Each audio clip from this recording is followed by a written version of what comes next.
1950년 여름 한반도가 전쟁의 불길에 휩싸였을 때 이곳 울산의 한적한 산골짜기에서는 총성이 울려 퍼졌습니다. 북한군이 아닌 우리 국민의 손에 수많은 울산 시민들이 목숨을 잃어했던 비극.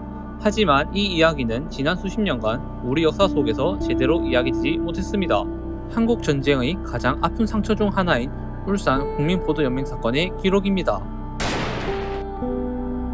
비극의 시작은 전쟁 1년 전인 1949년으로 거슬러 올라갑니다. 당시 대한민국은 광복 이후 좌우 이념 대립으로 극심한 혼란을 겪고 있었습니다.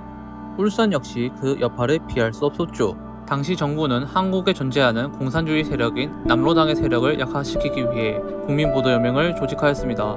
비극의 시작은 아이러니하게도 보호와 교화라는 이름의 약속이었습니다. 당시 거리에 걸린 복도에는 가입하면 쌀을 준다는 문구까지 등장했죠. 실제로 1949년 동아일보 보도에 따르면 보도연맹 결성을 계기로 전국적으로 남로당 활동하던 이들이 자수를 하기도 하였습니다. 그러나 행정의 실적 경쟁과 해유 속에 사상과 무관한 농민과 청년 그리고 수많은 평범한 시민들까지 명단에 오르게 되었죠. 울산도 예외는 아니었습니다. 이것이 훗날 비극의 씨앗이 될 줄은 아무도 알지 못했습니다. 1950년 6월 25일 북한의 기습 남침으로 모든 것이 바뀌었습니다. 국토의 90%가 순식간에 적의 손에 넘어갔고 국가는 존망의 위기에 내몰렸습니다. 오늘 28일 새벽에 서울 중심지대에 돌입하여 이승만 괴뢰정부의 소위 중앙청을 비롯하여 서울시청, 검찰청, 방송국, 각 신문사, 교통, 운수, 재신, 은행 등 중요기관들을 차지하였다. 남한 땅을 차지한 인민군들은 보도연맹원들을 잡아들였습니다. 이들에겐 보도연맹원들은 배신자나 다름없었죠. 보도연맹원들은 살기 위해서는 선택지가 별로 없었습니다. 많은 이들이 목숨을 지키기 위해 북한을 무조건 지지하였죠. 심지어 숨어있는 남한 정부 인사들과 경찰, 공무원, 패자명들을 색출하기 시작했고 자진해서 인민재판을 열었습니다. 바로 이 지점에서 영상에 처음에 던져졌던 질문, 왜 우리 국민의 손에 비극이 시작됐는가에 대한 답이 나옵니다. 바로 후방에 존재하던 보이지 않는 적에 대한 공포 때문이었습니다. 결국 정부는 예비검속이라는 극단적인 카드를 꺼내듭니다. 전쟁을 이기기 위한 어쩔 수 없는 필요악이었을까요? 아니면 법적 절차를 무시한 명백한 국가 범죄였을까요?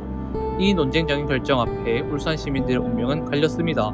1950년 8월 전쟁의 소용돌이 속에서 울산의 대운산과 반전곡의 골짜기에서 약 870여 명이 사라졌습니다. 재판도 증거도 없었습니다. 단지 명단에 이름이 있다는 이유만으로 평범한 농민과 청년들이 경찰과 군인들의 손에 끌려갔습니다. 당시 정부와 군경은 보도연맹원들이 인민군의 동조에 후방을 교란할 수 있다는 극심한 불안에 휩싸였었습니다. 낙동강 전선을 지켜야 한다는 명분 아래 보도연맹 핵심 인물들을 격리한다는 비상조치가 내려진 것이죠. 그러나 전시의 극심한 혼란과 과잉 집행 속에서 사상과 무관한 수많은 시민들까지 희생되었습니다. 울산에서도 대운산과 반전곡에는 국가를 믿었던 이웃들이 아무 죄 없이 생을 마감해야 했던 비극의 현장이 되었습니다. 자수하면 살려준다는 말을 믿고 지사에 간 청년, 보도연맹에 가입하면 출소할 수 있다는 말에 속은 학생, 경찰에 붙잡혀 처형된 이들까지 그들은 모두 돌아오지 못했습니다. 살아남은 가족들은 빨갱이 가족이란 낙인 속에서 수십 년간 숨죽여 살아야 했습니다. 아버지가 형제가 왜 죽었는지조차 묻지 못한 채 제사조차 제대로 지내지 못했습니다. 한 사람의 죽음은 곧 한 가족의 역사가 지워지는 것이었습니다. 4.19 이후 유족들은 태화강 백사장에서 시위를 벌이고 경찰서에서 농성을 하며 진실을 요구했습니다. 산속에서 두개골과 탄피, 철사에 묶인 유해를 발견해 경찰서로 가져가기도 했습니다. 하지만 5.16 쿠데타 이후 진상규명을 막혔고 합동묘는 파헤쳐져 유해마저 사라졌습니다. 유족들은 가족을 2번 잃어야 했습니다. 하나는 전쟁 속 학살, 또 하나는 빨갱이 가족이란 낙인 아래 살아야 하는 삶이었습니다. 진실은 그렇게 오랫동안 어둠 속에 갇혀 있었습니다. 하지만 우리는 이 아픈 역사를 마주할 용기를 냈습니다.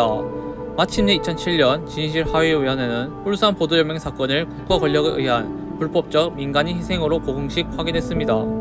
이 진실규명은 과거의 누군가를 처벌하기 위함이 아닙니다.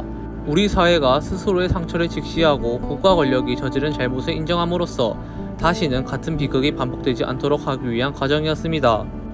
물론 이 모든 비극의 가장 근본적인 원인은 김일성 공산 집단의 기습 남침에서 비롯되었습니다.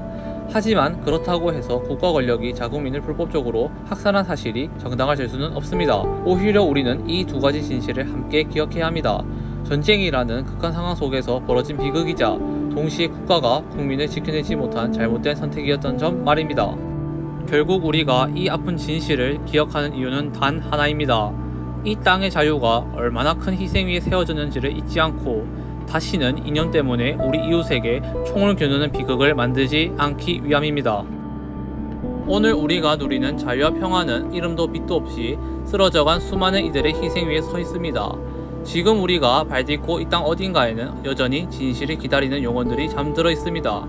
이들의 비극을 잊지 않고 기억하는 것, 그것이 오늘을 사는 우리의 의무이자 더 나은 미래를 향한 첫걸음일 것입니다. 과거의 아픔을 올바르게 기억하고 교훈으로 삼을 때 우리는 다시는 동족상잔의 비극이 없는 단단한 내일로 나아갈 수 있습니다.